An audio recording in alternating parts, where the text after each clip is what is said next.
Welcome, deep divers. So, have you ever had that feeling? That sense of being completely separate, totally alone, distinct from everything else around you? It's a pretty common human feeling, I think. Right.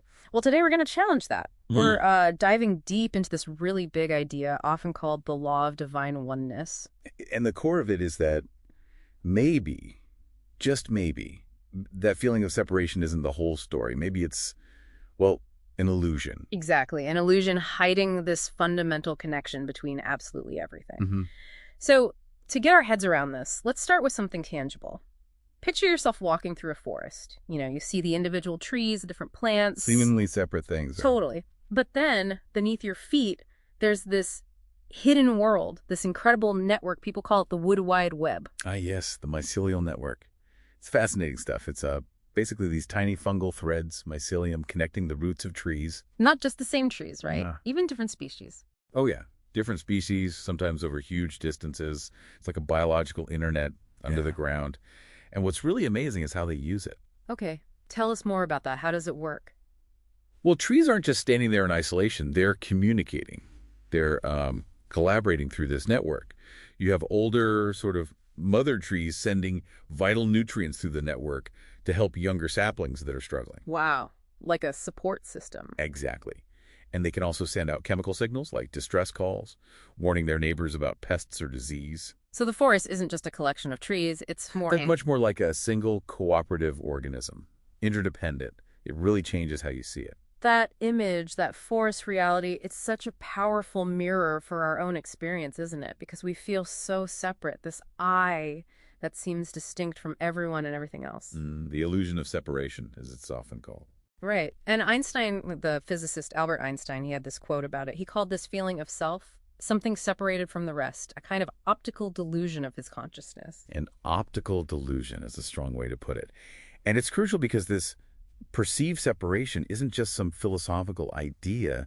It's often pointed to as a root cause of so much human suffering. Conflict, too. How so? Well, think about it. If you feel truly separate, me versus you, us versus them, it's much easier for conflict, misunderstanding, and lack of empathy to arise. But if you start to see the underlying connection, that shared reality... It changes things. Profoundly. It can lead to compassion, to understanding. It shifts the dynamic. So in this deep dive, we'll look at how this idea of oneness isn't new, how it shows up in ancient wisdom, pops up in modern science, and what it actually means for, our daily lives and the big challenges we face. Okay, so where do we see this idea historically, in ancient thought? Oh, it's everywhere, really, just expressed in different ways. In India, you have Advaita Vedanta, which essentially says your individual consciousness, Atman, is the same as the ultimate reality, Brahman, non-dualism. No separation at the deepest level. Exactly. Then you look at Taoism, talking about the Tao, the interconnected flow of everything, or the Stoics in ancient Greece and Rome. They had this concept called sympathy, or cosmic sympathy, the idea that everything in the universe is linked, interconnected, and affects everything else. And Buddhism, how does that fit in? Buddhism offers a really interesting perspective with dependent co-arising, or paticca samuppada. It's less about everything being the same thing and more about everything existing because of everything else. Nothing has independent existence. It all arises together through cause and effect. It's a radical interconnectedness. So ancient wisdom saw this interconnectedness, and now science is catching up in a way. It certainly seems like it, yeah. Particularly in quantum physics. You hear about quantum entanglement. Spooky action at a distance, right? That's the one Einstein famously called it. Two particles linked, instantly influencing each other no matter how far apart. It defies our classical sense of separation. And the observer effect. Right. The idea that just observing a quantum system changes it. It suggests consciousness isn't just a passive viewer, but somehow participates in reality. And even beyond physics, look at systems theory. How the whole is greater than the sum of its parts. Precisely. Interconnected elements create properties that the individual parts don't have on their own. Just like that mycelial network back in the forest, a living system, a tangible example of this deep connection. Okay, so the ancients felt it, science hints at it, nature shows it. Why is it still so hard for us to feel it, to live from that place of oneness? That's the million-dollar question, isn't it? I think a lot of it comes down to the ego, that sense of I, which naturally focuses on distinction, on separation. It's a powerful filter. And that filter, that illusion, leads to problems. History suggests it does. Think about societal collapse, like the Western Roman Empire. Yeah. Yes, there were external factors, but internal division, fragmentation, losing that sense of shared identity or purpose, that breakdown of unity played a huge role. And the opposite, when unity is embraced. You see transformative change. Yeah. Think about the American Civil Rights Movement.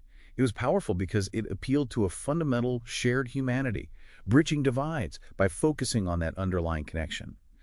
It shows that recognizing oneness can fuel powerful positive change. So facing today's big global challenge is climate change. Inequality really requires us to see past this optical delusion, as Einstein put it. I believe so.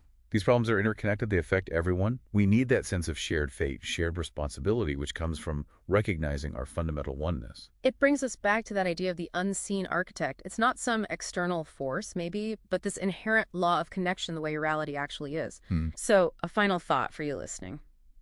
Where do you feel most separate? In what parts of your life does that illusion feel strongest? And maybe what's just one small thing you could do today, one tiny shift in perspective to start seeing through it, to recognize the connection that's, well, already there. Yeah, it's not about becoming connected. Like the trees in the forest, they don't try to be a whole. They just participate in the network, and through that, they are the whole. They just are. We are too. We've always been part of it. It's just about remembering